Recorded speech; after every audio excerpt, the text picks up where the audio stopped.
You're listening to the Keep Optimizing podcast to increase your traffic, improve your conversion rates, and grow your profits. Hello and welcome. If you're looking to improve the performance and return on investment of your marketing, then you've tuned in to the right podcast. I'm Chloe Thomas, the host of this marketing focused podcast, and it's very, very cool to have you tuning in. So thank you for joining me. Today, I'm talking to John Hagan about the ninja growth hacky Facebook ad strategy that is dark posts. That's because this month is all about Facebook ads. John was recently on our sister podcast, E-commerce Master Plan, during which interview he started talking about the power of dark posts on Facebook and all that that does to help him double the sales at the retailer he was working for when we recorded that interview. When he mentioned it, my ears even pricked up. I suspect those of you who heard it, your ears pricked up too. And I knew it was something we needed to know more about. So I invited him to join us here on Keep Optimizing so we could explore what dark posts actually are and how you can use it in your marketing. Now, this is a strategy which even the smallest retailer can use and can be scaled infinitely, quite frankly, and huge opportunities.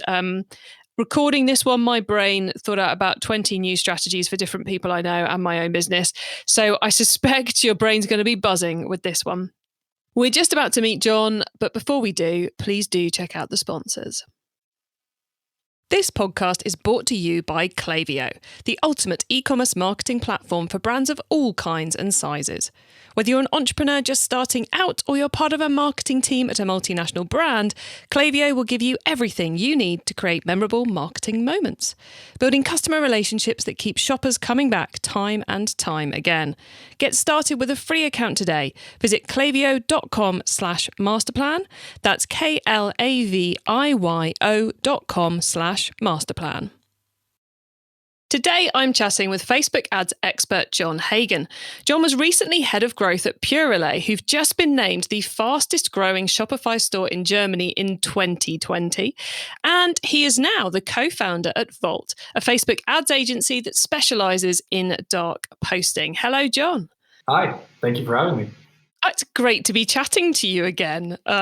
We got to explore what you were doing at Purelay last time, but this time we get into some very cool cutting edge Facebook ad tactics. So thanks for coming back and quite frankly, being willing to share this stuff.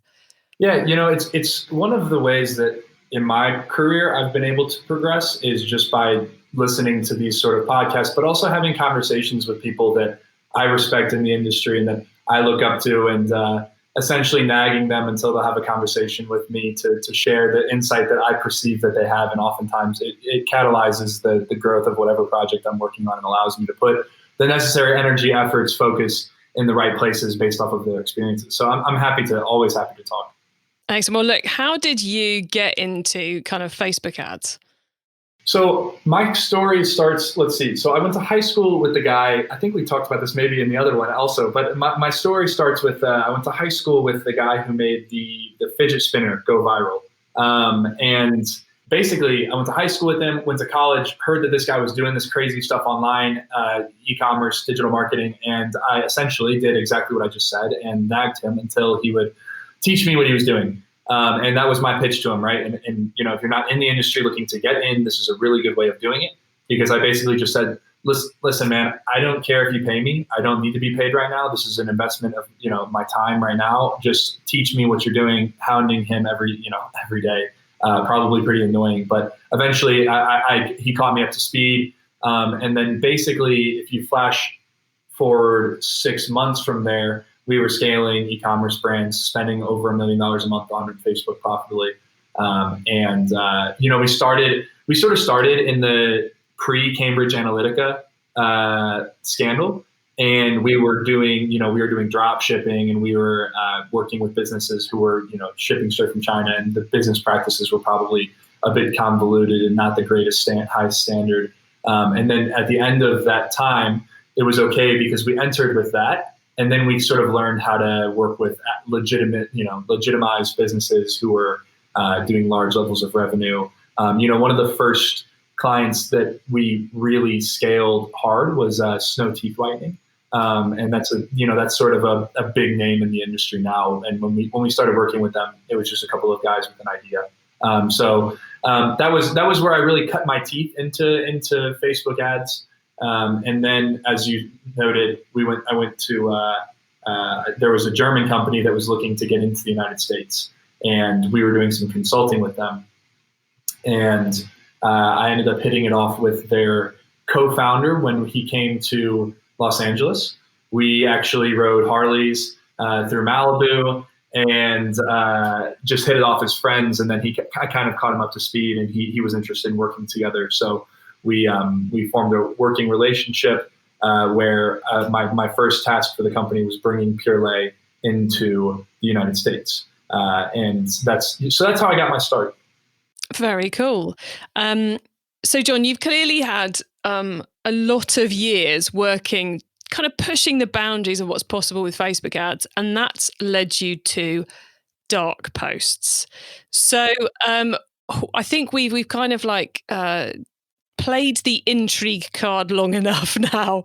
I think we should probably tell the audience what dark posts actually are. So could you give us the basics on them, please? So going back to that Snow Teeth Whitening company, the owner of Snow he's such a brilliant, young, innovative guy. His name's Josh Elzevsky. And he essentially, we were working, we were scaling, Facebook ads were profitable, but he was the one who pushed the envelope in the beginning. So he was putting together some deals with some influencers, and the whole focus was these influencers such as Chuck Liddell, Rob Gronkowski, Floyd Mayweather, one of the Kardashians, huge influencers, right? And so when you're working with these huge influencers, the stakes couldn't be higher. And so you're really forced to make sure that you're not just doing 1 to 5, you're going all the way 1 to 10 with maximizing the outcome of those influencer relationships. So we started with Rob Gronkowski, the American football player, and we put together what he called a dark post. And so it was my first exposure to it. And essentially, from then on, this has been, if you followed me at all, or if you've seen any of the work that I've done with any of the companies, this is at the forefront of the marketing approach for these companies. So a dark post is the sort of the marriage of paid social advertising and influencer marketing, where you're gaining access to the influencer's likeness, audiences, and personal brand to leverage their personal brand and the trust that they've gained from their consumers for your. It doesn't have to be an e-commerce product, but for your business. And essentially what I saw was it adds an entire level of data and access to an entire new customer demographic and customer base to your digital marketing strategy. So if you let's take a step back again. If you're not doing dark posting, you're effectively stuck within the confines of the data that you have paid all of your hard-earned time, energy, effort, cash for, right? All the your brand channel delivers an ad to a consumer, telling that consumer that explaining the USPs of your product, using the greatest creative strategy approach, X, Y, and Z. But you're stuck within the confines of that data that you've paid to acquire. When you're leveraging dark posting, you have now added a layer of data beside that brand channel asset that is the data that the influencer has now been using all of that time, energy, and effort to acquire, and effectively leveraging their trust that they have created with the consumer for your brand. So does that all make sense? Yeah, I think so. So we're putting ad spend behind a post put live by our influencer. So should we use a Kardashian? Do you want to pick someone to use as our influencer example? Yeah, let's use Kim Kardashian. So effectively, Kim Kardashian would add whatever company you're working for as a partner in their business manager. So Kim Kardashian, that all of her assets would then enter into your business manager. So you're still operating under one ads manager.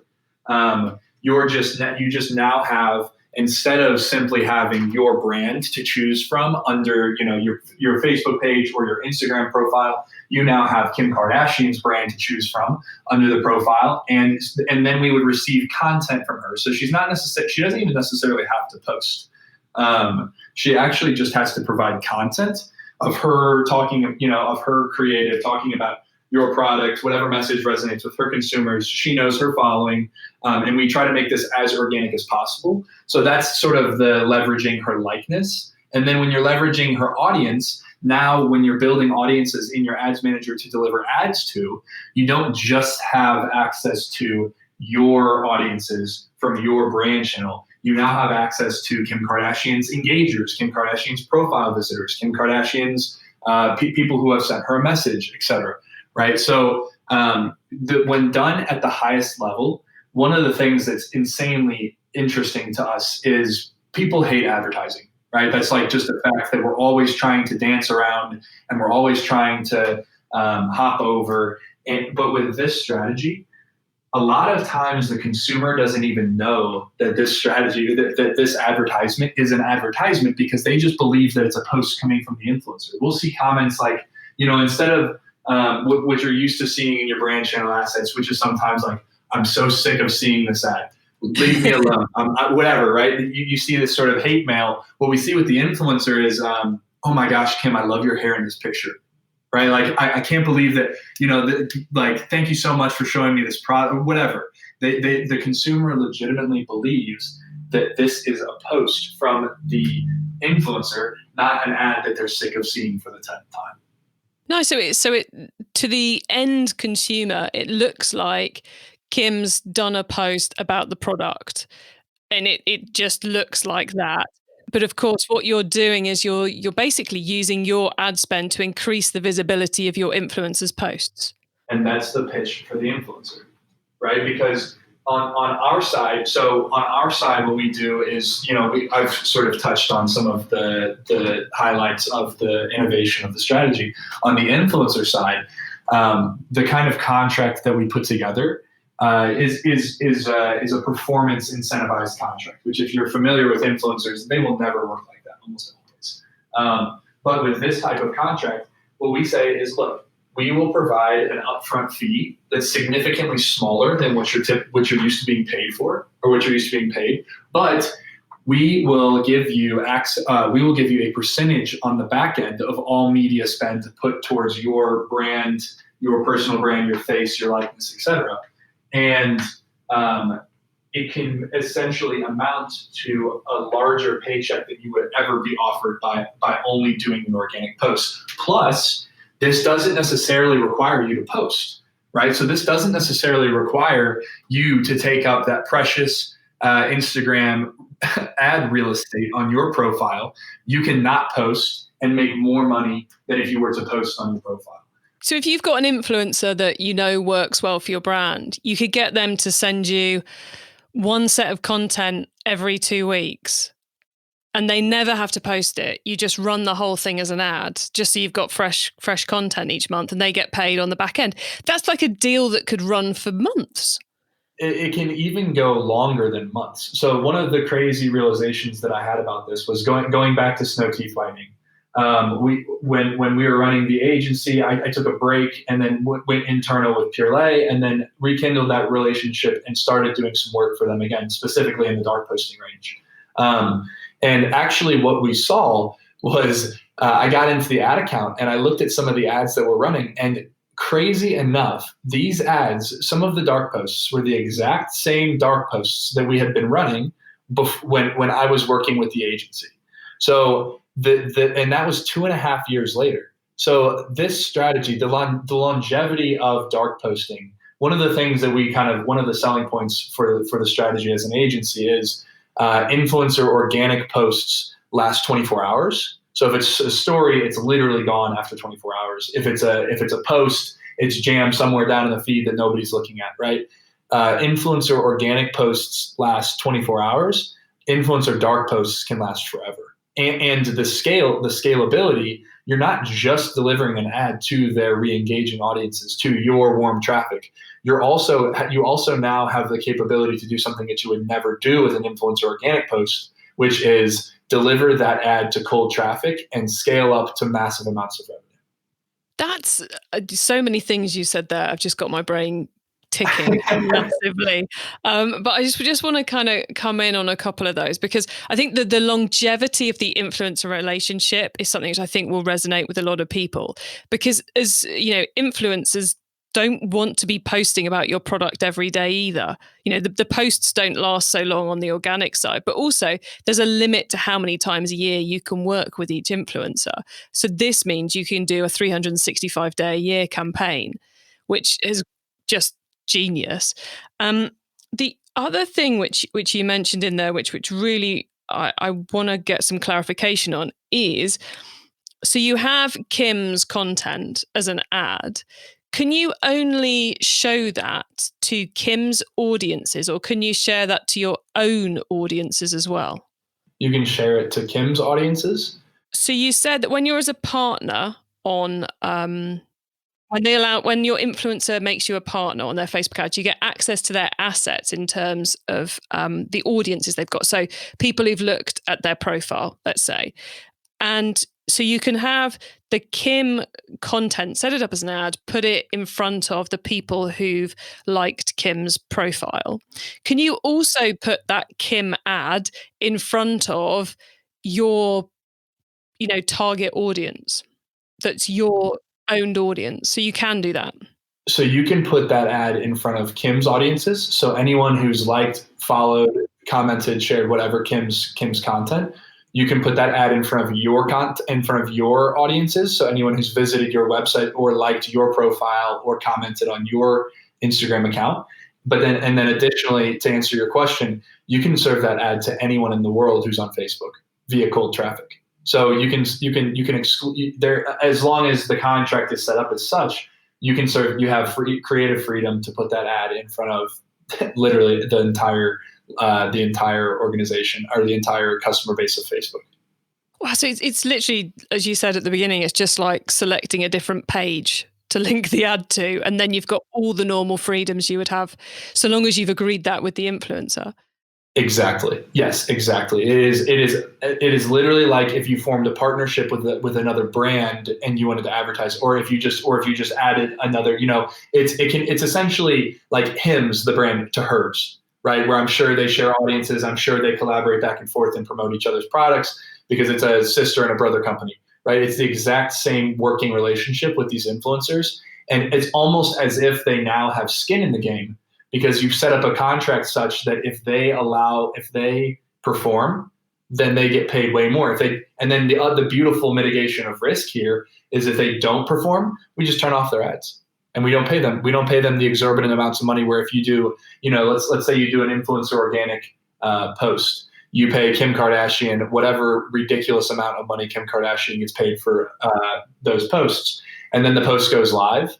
I hope it performs. Right. But if it doesn't perform, you are you're sunk. The play is over. The opportunity is missed. Whereas let's say that we set up this contract with Kim where we pay her a quarter of what she was initially asking for and the post doesn't work, then then you're not, there's no shotgun pointed at you to continue to spend, because you would be paying her more if you continue to spend more. And Chloe, one of the things that's I think important to note here is we're kind of only discussing one type of dark post. So there's really 4 different types of dark posts that we run for brands. The first is the founder dark post. So what we do is we leverage the founder's voice, likeness, audiences, etc., for their brand. And the reason that we introduced this one is because it's such a low barrier to entry, and there's no complex conversations. It's not a huge investment. You're essentially just leveraging someone who is obviously invested in the business's likeness and audiences for your brand. So you gain access, you add them as a partner, and you run a dark post through the founder saying, hey, thank you guys so much for supporting me. I started this business back, out of my parents' garage back in 2000, and I can't believe what's happened. I'm so appreciative to all of you. And you leverage the fact that people like to support small businesses and UGC, right? The second is the micro dark post. So you're working with micro influencers to, basically take advantage of the fact that people like user-generated content, and this is a very organic feeling advertisement. But the reason that I bring those two into the equation is because what we're talking about with these macro influencers, with these Rob Gronkowskis and these Chuck Liddells, these are expensive. And while there's less of a gun pointed at your head with these than there is with like an organic post, there's still high risk, high reward. What I always prompt my brands to do is to test this strategy with either a founder or a micro dark post, to dip your toe in the water and not come in with $100,000 investment and figure out that influencer actually didn't work for your brand, and now you're out $100,000 and you're angry at me, right? So then the third is, once you've proven the concept with the micro dark post and the founder dark post, now we move on to macro influencers, where the stakes are high, but the pay is high. The payoff is massive. You can be running a dark post for 2.5 years. You can be putting 6 figures and 7 figures of investment behind one dark post. But those conversations can be difficult. The contracts can be a bit sticky, but the upside cannot be larger. And then the fourth type of dark post is the brand dark post. So this one is sort of like the glossy box. This is our, we did one with Pure Lay where we worked with Glossy Box, and we effectively, the message was, every time we work with Pure Lay, every time we include Pure Lay in our box, it sells out immediately, or it's our favorite, it's the fan favorite.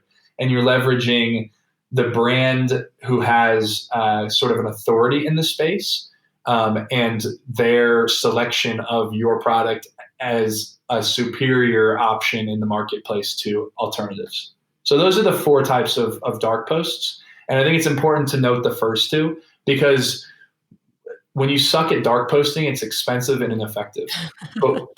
but when you execute at a high level, I have seen this strategy personally take a brand from doing $60,000 of revenue in April to nearly 8 figures of revenue in 2020 in 6 months. So it can be literally the game changer for your company. There's kind of a couple of things I like in that. I love the fact you've kind of majored in on the testing it out with either the founder or the micro influencer, because then you can cut your teeth and get to understand the system before you screw up with the system with the big guys. I also like that because I guess with the micro guys, the micro influencers, the deal doesn't become cash up front. It becomes product up front and then commission. Yeah, that's essentially, or, that's the other thing, right? Is the micros, there's a lot more room for negotiation. Sometimes you'll have them do it. Sometimes you can get it for just free products, right?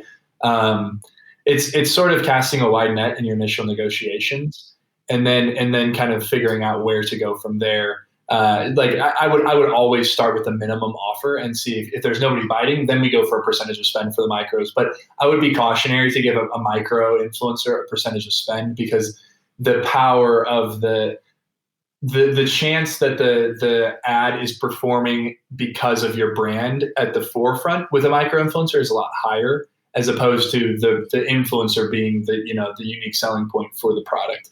Micros typically are free product or a small upfront payment. The macros are the one where we're talking about a percentage of spend to lessen the upfront blow of a huge investment.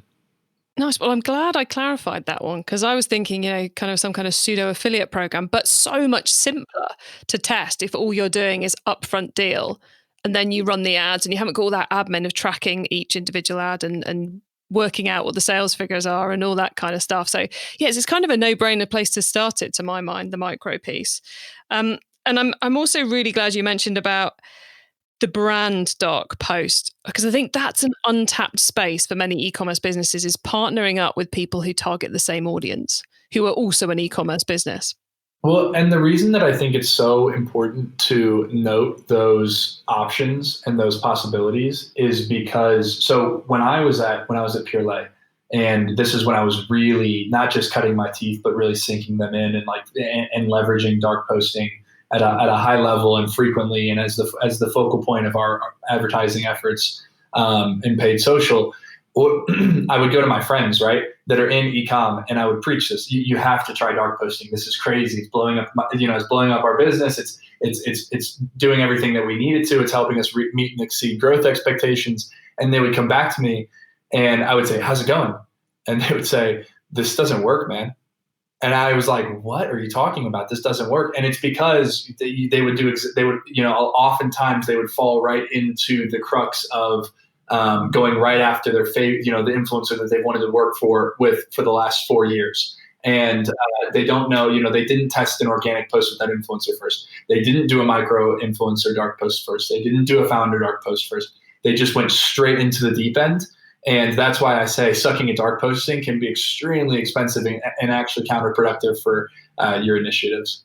But it's like any marketing method, isn't it? We test small, make sure we know what we're doing before we chuck all the money at it. Because, it's easy to waste a lot of money by going in big.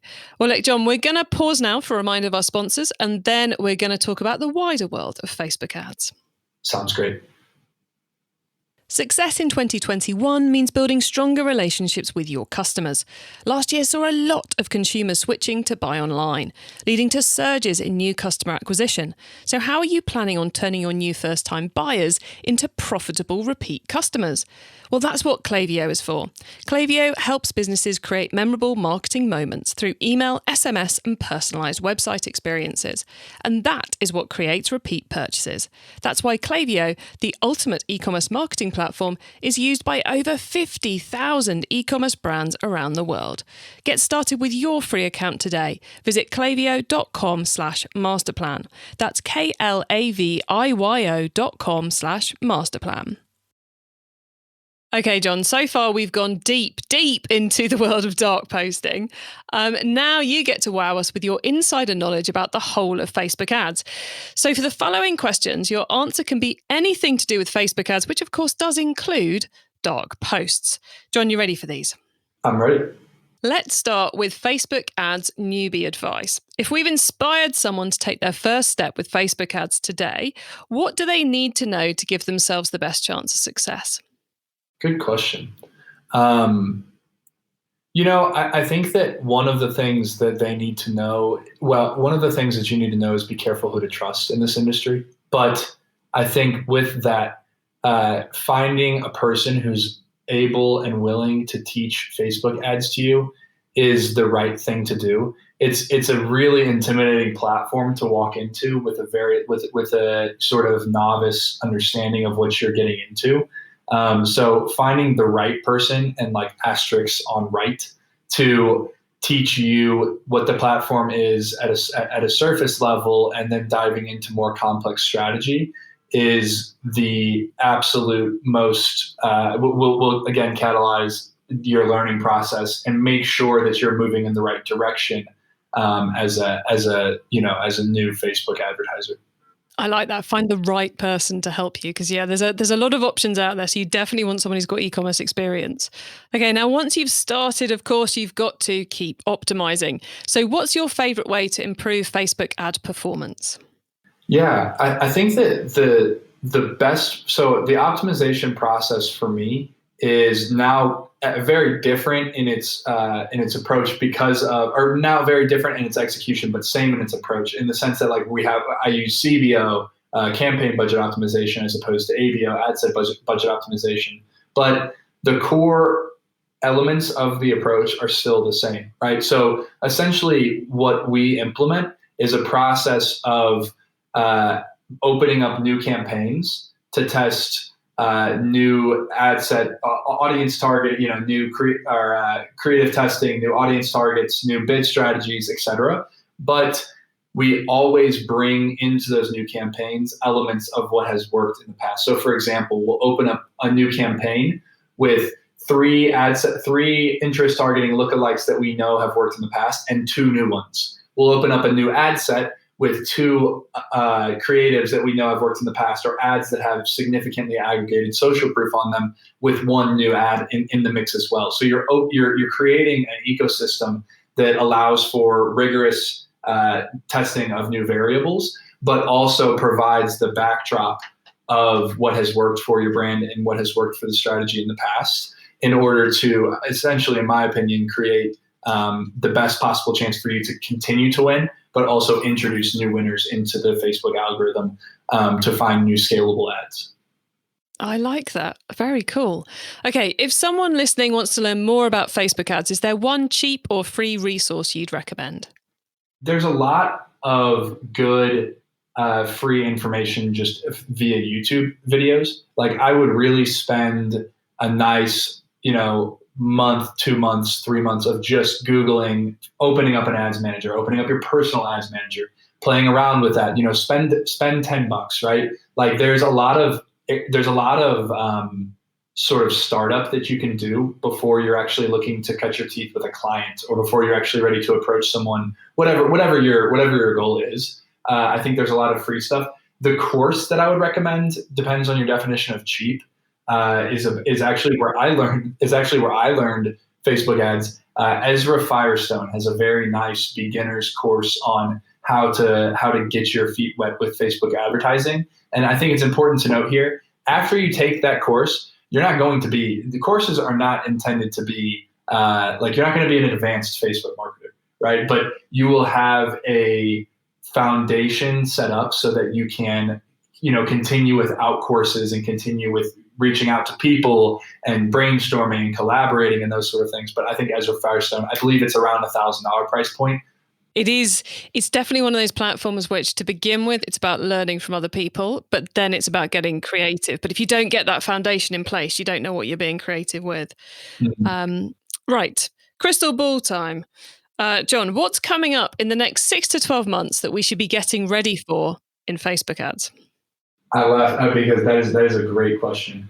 And the elephant in the room is obviously iOS 14. This is going to be an interesting year for Facebook. Period. It's always an interesting year for Facebook, but between Facebook going to war with politicians, Facebook going to war with Apple, it's certainly a bit of a time of instability for Facebook. iOS 14 is going to be a very interesting pivot or change to the landscape of all e-commerce and all digital marketing. And I think that change, one of my favorite quotes that I've heard from an advertiser so far about that change is, as marketers, we're called to be surgeons, not doctors. So we can sit around here and try and be a doctor and diagnose exactly what's going to happen because of iOS 14. And most of that is going to be a load of bullshit, in my opinion. Or we can sit here, kind of what we're saying to our clients about iOS 14 is, I don't know what the implications are going to be. I can't tell you exactly what's going to happen because of iOS 14, but I know that I'm going to figure it out. Like we referenced Cambridge Analytica. That was a very scary time for Facebook advertisers, or a very unsettling time for Facebook advertisers as well. So that change is going to substantially, change the landscape of digital marketing. And I'm actually sort of looking forward to it, because it's an evolution that was sort of inevitable, and we'll see what it brings. It's interesting. I love that bit you say about surgeons, be a surgeon, not a doctor, because it's the conversation which I've had with a lot of our guests this month, be it on or offline. So any of you now trying to listen back through to hear me talking about this with them, I haven't talked about it and recorded it with everybody, but we've all generally been saying there's an awful lot of hot air around at the moment. We got to wait till there's some actual facts around there. So yeah, iOS 14, it's going to be interesting. But look, John, we're nearly at the end of the show. So could you please let the listeners know where they can find you and your business on the web and social media, please? Yeah, absolutely. Please, as I talked about earlier in the podcast, do not hesitate to reach out to me. And, I'd love to open up an ecosystem of collaboration where we can, exchange ideas and talk about digital marketing, because it's just too damn fun not to do. So you can find me, my agency is called Volt Agency. So voltagency.co. Also, obviously, LinkedIn, Facebook, Instagram. John Andrew Hagan is typically my handle. But yeah, if you just visit my website, there's a form that you can fill out, and just don't hesitate to do so. So it's voltagency.co. And that's VOLT, isn't it? Agency. That's correct. Yes. Excellent. Like voltage. Exactly. Exactly. Cool. John, thank you so much for coming on the podcast. It's great to catch up with you again. And I've got about 1 million ideas for my Facebook ads going through my head now. I suspect our audience have got even more. So thank you for coming on and inspiring us all. Chloe, thank you as always. Okay, so do you want a way to expand your Facebook advertising audience, to make more of your influencer relationships and get better tracking on them and better performance? If so, you clearly need to do some dark posts. It's basically capitalizing on Facebook's inbuilt ability for you to partner with another Facebook page or Instagram profile, and then to put advertising dollars behind a post done by that. We talked about a lot of different strategies in there. You can get the links to everything we talked about, and also those lovely transcripts that have all the detail in them as well, by heading to the show notes page that you'll find via keepoptimizing.com. Now, as part of my mission to help you improve your marketing, I've invited all of our Facebook ad specialists to join us for a Q&A webinar at the end of the month.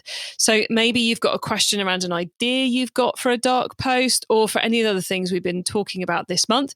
Well, get yourself signed up to the webinar and come along and join us. You'll find all the details at keepoptimizing.com. So sign up there. It's all for free. And I look forward to answering some of your questions. Thank you so much for tuning in to this episode and all of them of the Keep Optimizing podcast. It's great to be helping so many of us. If you'd like to know a bit more about what John was up to at Purelay and how he led his team to double their sales every year, then do check out episode 312, which is back on the e-commerce masterplan podcast. And if you want to know more about the latest ways to make your Facebook ad successful, stay tuned to the rest of this month here on the Keep Optimizing podcast. Have a great week, and make sure you listen to the next episode so I can help you to keep optimizing your marketing. Access everything Keep Optimizing at keepoptimizing.com. That's with an S, not a Z.